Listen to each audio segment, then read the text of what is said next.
آئیے بات کرتے ہیں کہ جنت ملے گی کیسے۔ آخرت میں مومنوں کو رب کا دیدار نصیب ہوگا اور مومنین جنت میں سر کی آنکھوں سے اللہ پاک کا دیدار کریں گے۔ قیامت کے دن آدمی کے 3 طرح کے رجسٹر نکالے جائیں۔ ایک رجسٹر میں اس کے نیک اعمال ہوں گے، ایک میں گناہ ہوں گے، اور ایک رجسٹر میں وہ نعمتیں ہوں گی جو اللہ کریم نے اس بندے کو دی تھی۔ انسان کو کبھی اللہ پاک سے عدل کا سوال نہیں کرنا چاہیے، کیونکہ ہم اللہ پاک کے عدل کو برداشت ہی نہیں کر سکتے۔ عدل کرے تے تھر تھر کمبن، اچھیاں شانہ والے، فضل کرے تے بخشے جا سن، میں ورگے منہ کالے۔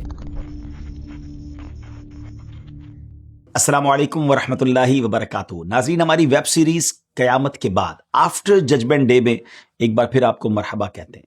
جنت کے بارے میں بات ہو رہی تھی، جنت کی کمال کی نعمتوں کے بارے میں ڈسکشن ہوئی۔ اب آئیے بات کرتے ہیں کہ جنت جو ہے وہ ملے گی کیسے، وہ اپنے اعمال کی بنا پر ملے گی یا اللہ کریم کی رحمت کے بدلے ملے گی۔ یہ بڑی کمال کی معلومات ہے، آئیے اس موضوع پر اب بات کرتے ہیں۔ نبی کریم علیہ السلام نے ارشاد فرمایا، ان قریب تم میں سے ہر ایک سے اللہ کریم بروز قیامت یوں کلام فرمائے گا کہ بندے اور رب کے درمیان کوئی حجاب نہیں ہوگا، کوئی انٹرپریٹر، کوئی ترجمان نہیں ہوگا۔ بندہ اپنی دائیں جانب یعنی رائٹ دیکھے گا تو اسے آگ دکھائی دے گی۔ علماء کرام فرماتے ہیں یہ معاملہ پل صراط پر ہوگا، آگ نے اس پل کو گھیرے میں لیا ہوا ہوگا۔ ناظرین، جنتیوں میں کوئی ایسا نہیں ہوگا جس کے ساتھ اللہ کریم خلوت یعنی تنہائی نہیں فرمائے گا۔ اور وہ خلوت کیسی ہوگی؟ جیسے ہم میں سے کوئی 14ویں رات کو تنہا دیکھتا ہے۔ اللہ تعالیٰ ارشاد فرمائے گا، اے ابن آدم، تجھے کس چیز نے مجھ سے دھوکے میں ڈالا؟ تو نے اپنے علم پر کتنا عمل کیا؟ How much did you act on your Islamic knowledge? اور تو نے رسولوں کی دعوت کا کیا جواب دیا؟ حضرت ابو ہریرہ رضی اللہ تعالیٰ عنہ بیان کرتے ہیں کہ بروز قیامت اللہ کریم بندے کو اپنے قریب فرمائے گا جیسا اس کی شان کے لائق ہے، اور اس کو اپنی رحمت پہ ڈھانپ کر تمام مخلوق سے چھپا دے گا۔ پھر اس پردے میں اس کا نامہ اعمال اسے دے گا اور بندے سے فرمائے گا اپنا نامہ اعمال پڑھ۔ بندہ اپنا نامہ اعمال پڑھتے ہوئے نیکی کے پاس سے گزرے گا تو اس کا چہرہ روشن ہو جائے گا، جب برائی کے پاس سے گزرے گا تو اس کا چہرہ سیاہ پڑ جائے گا۔ اللہ پاک بندے سے فرمائے گا، اے میرے بندے، کیا تو اسے پہچانتا ہے؟ وہ عرض کرے گا، ہاں میرے رب، میں اسے پہچانتا ہوں۔ اللہ پاک فرمائے گا، ہم نے یہ تیری نیکی قبول کر لی ہے۔ یہ سنتے ہی بندہ سجدے میں چلا جائے گا۔ اللہ پاک ارشاد فرمائے گا، اے ابن آدم، سر اٹھا، دوبارہ نامہ اعمال پڑھ، raise your head and read again your acts. وہ پھر برائی کے پاس سے گزرے گا تو اس کا چہرہ سیاہ ہو جائے گا، دل کانپ اٹھے گا۔ اللہ پاک اس سے فرمائے گا، اے میرے بندے، تو اسے پہچانتا ہے؟ عرض کرے گا، ہاں اے میرے رب، میں اسے پہچانتا ہوں۔ اللہ تعالیٰ ارشاد فرمائے گا، میں تیرے اس گناہ کو تجھ سے زیادہ جانتا ہوں، میں نے تیرے اس گناہ کو معاف کر دیا۔ چنانچہ وہ جب بھی کسی نیکی کے پاس سے گزرے گا اسے قبول کر لیا جائے گا تو وہ سجدے میں چلا جائے گا، اور جس گناہ کے پاس سے گزرے گا اسے بخش دیا جائے گا تو پھر سجدے میں چلا جائے گا۔ مخلوق فقط اس کو سجدے میں جاتے ہوئے دیکھے گی، حتیٰ کہ لوگ ایک دوسرے سے کہیں گے، اس شخص کے لیے تو خوشخبری ہے، اس نے کبھی اللہ تعالیٰ کی نافرمانی نہیں کی، جبکہ لوگ اس کے اور اللہ کریم کے درمیان ہونے والے معاملے سے بے خبر ہوں گے۔ حالانکہ اللہ پاک نے اس بندے کو اس کے اعمال پر آگاہ بھی کر دیا ہوگا۔ رہے غیر مسلم اور منافق، انہیں 100 لوگوں کے سامنے پکار کر کہا جائے گا، یہی وہ لوگ ہیں جنہوں نے اپنے رب پر جھوٹ باندھا، سنو، حد سے بڑھنے والوں پر اللہ کی لعنت ہے۔ نبی کریم علیہ السلام نے ارشاد فرمایا، اگر تم چاہو تو میں تمہیں بتا دوں کہ بروز قیامت اللہ کریم مسلمانوں سے سب سے پہلے کیا فرمائے گا اور سب سے پہلے مسلمان کیا عرض کریں گے؟ صحابہ کرام عرض گزار ہوئے، جی ضرور ارشاد فرمائیے۔ آپ نے فرمایا، بے شک اللہ پاک مسلمانوں سے فرمائے گا، کیا تم میری ملاقات کو محبوب رکھتے تھے؟ Did you love to meet me؟ مومنین عرض کریں گے، جی ہاں ہمارے رب۔ رب کریم فرمائے گا، کیوں؟ عرض کریں گے، ہمیں تیرے رحم اور تیرے عفو کی امید تھی۔ اللہ کریم ارشاد فرمائے گا، میری رحمت تمہارے لیے لازم ہو گئی۔ سبحان اللہ۔ ویورز، پیارے آقا علیہ السلام کے اس فرمان سے ہمیں یہ لیسن سیکھنے کو ملتا ہے کہ ہمیں اپنے دل میں اپنے رب سے ملاقات کا شوق رکھنا چاہیے، اور شوق ہو بھی کیوں نہ اس رب سے ملنے کا جس نے ہمیں اپنے پسندیدہ دین کا ماننے والا بنایا، بن مانگے ہمیں بے شمار نعمتیں عطا فرمائیں۔ اتنے احسانات کرنے کے باوجود ہماری غلطیوں، خطاؤں اور گناہوں پر ہم پر عذاب نازل نہیں فرماتا، بلکہ ہر وقت ہمارے لیے اپنی رحمت اور فضل کے دروازے کھلے رکھتا ہے۔ تو ایسے پیارے رب سے ملنے اور اس سے ملاقات کرنے کا شوق کیسے ایک بندہ مومن کے دل میں نہیں ہو سکتا؟ یہ تو تھی بات کلام کی، اب بات کرتے ہیں دیدار کی۔ یاد رہے کہ دنیا کی زندگی میں اللہ پاک کا دیدار نبی کریم علیہ السلام کے لیے خاص رہا۔ قلبی دیدار یا خواب میں یہ دیگر انبیاء کرام بلکہ اولیاء کرام کے لیے بھی حاصل ہے۔ شیخ عبداللہ محدث دہلوی رحمۃ اللہ تعالی علیہ فرماتے ہیں کہ دنیا میں خواب میں دیدار الہی ہو سکتا ہے، بلکہ ہوا بھی ہے۔ ہمارے امام اعظم امام ابو حنیفہ رضی اللہ تعالیٰ اس نعمت سے مشرف ہوئے ہیں۔ علامہ علی قاری رحمۃ اللہ تعالی علیہ نے حکیم ترمذی وغیرہ کے بارے میں لکھا کہ وہ خواب میں اللہ پاک کے دیدار سے مشرف ہوئے۔ آخرت میں مومنوں کو رب کا دیدار نصیب ہوگا اور مومنین جنت میں سر کی آنکھوں سے اللہ پاک کا دیدار کریں گے، لیکن یہ دیدار جہت، مکان یعنی ڈائمنشن، ڈائریکشن، مکان اور شکل و صورت سے پاک ہوگا۔ رسول کریم علیہ الصلوۃ والسلام نے فرمایا کہ اللہ تعالیٰ کے نزدیک سب سے بڑے مرتبے کا جنتی وہ شخص ہوگا جو صبح و شام دیدار الہی سے مشرف ہوگا۔ اس کے بعد پیارے آقا علیہ الصلوۃ والسلام نے یہ آیت کریمہ تلاوت فرمائی، وجوہ یومئذ ناظرہ الی ربہا ناظرہ، کچھ منہ اس دن تر و تازہ ہوں گے اپنے رب کو دیکھتے ہیں۔ اب ایک بڑا ہی انٹرسٹنگ واقعہ آپ کے ساتھ شیئر کرتا ہوں جس میں لرننگ کے لیے ایک بہت امپورٹنٹ پوائنٹ بھی ہے۔ آپ یہ سوچیں گے کہ اگر ہم اپنی پوری زندگی بھی نیکیوں والے کام میں گزارے تو کتنی نیکیاں کر لیں گے؟ ذرا ایزیوم کیجئے نا، 50 سال، 60 سال، زیادہ سے زیادہ 100 سال۔ آپ کو معلوم ہے قیامت میں ایک شخص آئے گا جس کے پاس 500 سال کی عبادت ہوگی۔ آئیے اس کا اپنے رب سے جو مکالمہ ہوگا نا وہ سنتے ہیں۔ حضرت جابر رضی اللہ تعالیٰ عنہ بیان کرتے ہیں کہ رسول اللہ صلی اللہ تعالیٰ علیہ وسلم ہمارے پاس تشریف لائے اور فرمایا، ابھی میرے خلیل حضرت جبرائیل میرے پاس سے گئے ہیں، انہوں نے مجھے بتایا اے محمد صلی اللہ علیہ وسلم، اس ذات کی قسم جس نے آپ کو حق کے ساتھ مبعوث فرمایا ہے، بے شک اللہ تعالیٰ کے ایک بندے نے سمندر میں موجود ایک پہاڑ کی 30 گز لمبی اور 30 گز چوڑی چوٹی پر 500 سال تک اللہ پاک کی عبادت کی۔ سمندر نے اس پہاڑ کو ہر طرف سے 4000 فرسخ تک گھیرا ہوا تھا۔ اللہ تعالیٰ نے اس بندے کے لیے انگلی برابر میٹھے پانی کا ایک چشمہ نکال دیا جس سے وہ پانی پھوٹ کر نکلتا تھا اور پہاڑ کی ڈھلان میں چلا جاتا۔ اللہ تعالیٰ نے اس کے لیے انار کا ایک درخت بھی پیدا فرما دیا تھا، اسے ہر شب ایک انار نکلا کرتا تھا جو اس کی دن بھر کی غذا ہوتا۔ جب شام ہوتی تو وہ وضو کے لیے نیچے اترتا اور وضو کر کے وہ انار کھا لیتا اور نماز کے لیے کھڑا ہو جاتا۔ اس نے اللہ پاک سے دعا مانگی کہ اللہ کریم سجدے کی حالت میں میری روح کو قبض فرمانا اور زمین اور کوئی بھی دوسری چیز اس کے جسم کو خراب نہ کرے، حتیٰ کہ اسے اسی طرح سجدے کی حالت میں اٹھایا جائے۔ اللہ عز و جل نے اس کے ساتھ ایسا ہی کیا۔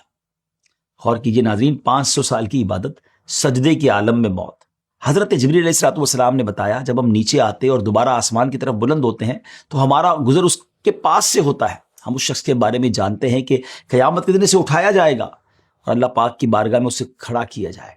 رب کریم اس کے بارے میں فرمائے گا، میرے بندے کو میری رحمت سے جنت میں داخل کر دو۔ اب وہ بندہ عرض کرے گا، اے میرے رب، مجھے میرے عمل کی وجہ سے جنت میں داخل فرما۔ اللہ پاک فرشتوں سے فرمائے گا، میں نے اپنے بندے پر جو نعمت کی ہے عمل سے اس کا مقابلہ کرو۔ چنانچہ صرف ایک آنکھ کی نعمت ہی اس کی 500 سال کی عبادت کو گھیر لے گی اور ابھی جسم کی دیگر نعمتیں باقی ہوں گی۔ اب اللہ تعالیٰ فرمائے گا، میرے بندے کو جہنم میں لے جاؤ۔ پھر اسے جہنم کی طرف کھینچ کر لے جایا جائے گا تو وہ پکارے گا، اے میرے رب، مجھے اپنی رحمت سے جنت میں داخل فرما دے۔ اللہ تعالیٰ فرمائے گا، اسے واپس لے آؤ۔ پھر اسے اللہ پاک کی بارگاہ میں کھڑا کیا جائے گا تو اللہ پاک فرمائے گا، اے میرے بندے، تجھے کس نے پیدا کیا؟ حالانکہ تو کچھ بھی نہیں تھا۔ وہ عرض کرے گا، اے میرے رب، تو نے۔ اللہ تعالیٰ فرمائے گا، تیرا پیدا ہونا یہ تیری اپنی طرف سے تھا یا میری رحمت کی طرف سے؟ بندہ عرض کرے گا، اللہ تیری رحمت سے۔ اللہ پاک پھر ارشاد فرمائے گا، 500 سال تک عبادت کی طاقت تجھے کس نے دی؟ Who gave you the strength to worship for 500 years؟ وہ عرض کرے گا، اے میرے رب، تو نے تو دی۔ اللہ فرمائے گا، سمندر کے بیچ پہاڑ پر تجھے کس نے اتارا اور نمکین اور کھارے پانی سے تیرے لیے میٹھا پانی کس نے نکالا؟ ہر شب تیرے لیے ایک انار کس نے نکالا؟ حالانکہ انار سال میں ایک بار پھل دیتا ہے۔ تو نے مجھ سے بحالت سجدہ روح قبض کرنے کا سوال کیا تو کیا میں نے تیرا سوال پورا نہیں کیا؟ وہ عرض کرے گا، اے میرے رب، تو نے یہ سب کیا۔ اللہ پاک ارشاد فرمائے گا، یہ سب میری رحمت سے ہے اور میں تجھے اپنی رحمت سے جنت میں داخل کروں گا۔ پھر فرشتوں سے فرمائے گا، میرے بندے کو جنت میں داخل کر دو۔ اے میرے بندے، تو بہت اچھا بندہ ہے۔ چنانچہ اللہ عز و جل اسے جنت میں داخل فرما دے گا۔ حضرت جبریل علیہ الصلوۃ والسلام نے عرض کی، اے محمد علیہ الصلوۃ والسلام، تمام اشیاء اللہ پاک کی رحمت ہی سے ہیں۔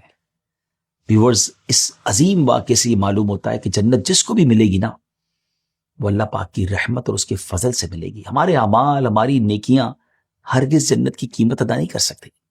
ایون اگر کوئی شخص اپنی پوری زندگی بھی اللہ پاک کی فرما برداری میں گناہوں سے بچتے ہوئے اور اس کی رضا والے کاموں کو کرتے ہوئے گزارے، کوئی ایک بھی گناہ نہ کرے اور اس حالت میں ہی دنیا سے رخصت ہو جائے، تب بھی اس کے اعمال جنت کی قیمت کے برابر نہیں ہو سکتے۔ رب تعالیٰ صرف اس بات پر اس کی پکڑ فرما سکتا ہے کہ تم نے میری نعمتوں کا شکر ادا نہیں کیا، اس لیے تم جہنم کے مستحق ہو۔ اس کا مطلب یہ بھی نہیں کہ انسان نیکیاں ہی کرنا چھوڑ دے کہ معاذ اللہ نیکیوں کا کوئی فائدہ نہیں، ایسا نہیں۔ ہم نے کہا جنت رب کے فضل سے ملے گی، اور رب کا فضل یہ نیکیوں اور اچھے اعمال سے حاصل ہوگا۔ نیکیاں تو ضرور کریں، لیکن کبھی اپنی نیکیوں پر بھروسہ اور گھمنڈ نہ کریں، تکبر نہ کریں، کیونکہ انسان کچھ بھی کر لے، کتنی نیکیاں کیوں نہ کر لے، وہ اللہ پاک کی نعمتوں کا کما حق کہو شکر ادا کر ہی نہیں سکتا۔ کیوں؟ کہ قیامت کے دن آدمی کے 3 طرح کے رجسٹر نکالے جائیں گے۔ ایک رجسٹر میں اس کے نیک اعمال ہوں گے، ایک میں گناہ ہوں گے، اور ایک رجسٹر میں وہ نعمتیں ہوں گی جو اللہ کریم نے اس بندے کو دی تھی۔ اللہ پاک سب سے چھوٹی نعمت سے فرمائے گا بندے کے نیک عمل میں سے اپنی قیمت لے لے۔ وہ ایک نعمت اس کے نیک اعمال کو گھیر کر ایک طرف کو ہو جائے گی اور عرض کرے گی تیرے عزت کی قسم مجھے میرا پورا حق نہیں ملا ہے، اب تو گناہ ہی گناہ رہ جائیں گے نا، اور دیگر نعمتیں بھی باقی ہوں گی، جبکہ نیک عمل تو سارا جا چکا ہوگا۔ جب اللہ کریم بندے پر رحم کرنے کا ارادہ فرمائے گا تو ارشاد فرمائے گا اے میرے بندے، میں نے تیرے لیے تیری نیکیوں کو دگنا کر دیا ہے اور تیرے گناہوں سے درگزر فرما دیا ہے۔ راوی کہتے ہیں میرے گمان کے مطابق نبی پاک علیہ الصلوۃ والسلام نے یہ بھی فرمایا تھا کہ اللہ پاک یہ بھی فرمائے گا اور میں نے اپنی نعمتیں تجھے تحفے میں دے دی ہیں۔ ایسا کریم ہے ہمارا مولا، اس کا شکر ادا کیجیے۔ اپنی نیکیوں پر کبھی بھی سیٹسفیکشن یا ذرا کوئی پراؤڈ نہیں ہونا چاہیے، بندہ اللہ کی رحمت کو پکارتا رہے۔ ناظرین اس پوائنٹ کو تھوڑا لاجیکلی سمجھیے۔ اگر کسی نعمت کا شکر ادا انسان کرتا ہے تو یہ بتائیے کہ شکر کرنا کیا ہے؟ یہ بھی تو ایک نعمت ہے نا، اللہ پاک کی کسی نعمت پر اس کا شکر ادا کرنا یہ بھی اللہ پاک کی نعمت ہے۔ تو اب یہ جو نعمت ملی اس کا شکر کیسے ادا کیا جائے؟ یہ بھی اللہ کی نعمت ہو جائے گی۔ تو اس کا شکر تو یہ ہے کہ اس پاک پروردگار کا اپنے بندوں پر نعمتوں کا ایسا سلسلہ ہے جو کبھی ختم نہیں ہو سکتا۔ تو پتہ یہ چلا کہ اگر اللہ پاک کسی کی پکڑ فرماتا ہے، کسی کو سزا دیتا ہے، عذاب دیتا ہے، تو یہ اس کا عدل ہے، اور اگر کسی کو جنت عطا فرماتا ہے تو یہ اس کا فضل ہے اور اس کی رحمت سے۔ یہی وجہ ہے کہ علماء کرام فرماتے ہیں انسان کو کبھی اللہ پاک سے عدل کا سوال نہیں کرنا چاہیے، اے اللہ میرے ساتھ عدل فرما کسی معاملے میں، کیونکہ ہم اللہ پاک کے عدل کو برداشت ہی نہیں کر سکتے۔ کسی خاص معاملے میں آپ اللہ پاک سے عدل کا تقاضا کر رہے ہیں، کیا پتہ آپ کے ساتھ جو ہو رہا ہے وہی آپ کے لیے عدل ہے، تو ہمیں عدل نہیں، ہمیں اللہ کی رحمت پکارنی ہے۔ کیا پتہ میرے کسی گناہ کی سزا ہو جو میرے لیے مشکل آئی اور یہ عین عدل ہو، تو آلویز اللہ کی بارگاہ میں رحم اور فضل کا سوال کرنا ہے۔ بڑا پیارا شعر ہے نا پنجابی کا، عدل کرے تے تھر تھر کمبن اچیاں شانہ والے۔ اے اللہ اگر تو عدل کرنے پر آئے تو بڑی بڑی شان والے کانپنے لگیں گے۔ عدل کرے تے تھر تھر کمبن اچیاں شانہ والے، فضل کرے تے بخشے جاسن میں ورگے منہ کالے۔ اے اللہ جب تو فضل فرمائے تو مجھ جیسے گناہگار بھی بخشے جائیں گے۔ تو فضل ہی چاہیے، رحمت ہی چاہیے۔ اللہ کریم سے ہم دعا کرتے ہیں اللہ قیامت کے دن ہمارے عیبوں کو چھپا کر اپنی رحمت سے، اپنے فضل سے ہم سب کو داخل جنت فرمائے۔ ناظرین ہماری ویب سیریز اب اختتام پذیر ہو رہی ہے۔ قیامت کے بعد کیا کیا ہوگا ہم نے سنا، پلیز صرف انجوائمنٹ کے لیے نہیں سننا، اسے دلچسپی کے لیے اور واقعات کے لیے نہ سنیں۔ اس قیامت کے دن کو ہم سب نے دیکھنا ہے، ایسا نہیں ہوگا کہ کوئی اس کو بائی پاس کر جائے گا۔ وی ہیو ٹو سی، ہم سب کو قیامت کا دن ایکسپیرینس کرنا ہے۔ اس دن سختی بھی ہوگی، اس دن رحمت بھی ہوگی، اس دن پیاس بھی ہوگی تو حوض کوثر بھی ہوگا، اس دن گرمی بھی ہوگی تو اللہ کے عرش کا سایہ بھی ہوگا۔ پل صراط سے لوگ کٹ کر جہنم میں گر بھی رہے ہوں گے تو کچھ بجلی کی طرح گزر بھی رہے ہوں گے، کچھ جہنم میں جا رہے ہوں گے تو کچھ کو جنت کا پروانہ بھی مل رہا ہوگا، کچھ جہنم کا عذاب سہ رہے ہوں گے تو کچھ جنت میں انجوائے کر رہے ہوں گے۔ اب مجھے اور آپ کو یہ طے کرنا ہے کہ میں نے قیامت کے دن رسوا ہونا ہے یا قیامت کے دن شاد رہنا ہے، قیامت کے دن پکڑے جانا ہے یا قیامت کے دن آزاد رہنا ہے۔ اللہ نہ کرے جہنم میں جانا ہے یا نبی پاک کے پیچھے پیچھے جنت میں جانا ہے۔ تو دیکھیں نا دنیا میں بھی تو موٹر ویز ہوتے ہیں نا۔ مثال دیتا ہوں، اگر کوئی شخص لاہور رہتا ہے اور اس کو کراچی آنا ہے تو وہ پشاور والے موٹر وے پہ جا کر کہے دعا کرے میں کراچی پہنچ جاؤ، تو وہ نہیں پہنچے گا، اس کو اپنا روڈ سلیکٹ کرنا پڑے گا نا، پھر دعا کرے گا۔ تو پہلے جنت کا راستہ تو سلیکٹ کرے نا۔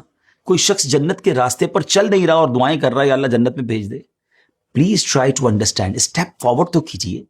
نمازیں پڑھنی ہے، حرام سے بچنا ہے، زندگی میں آخرت کی تیاری کرنی ہے۔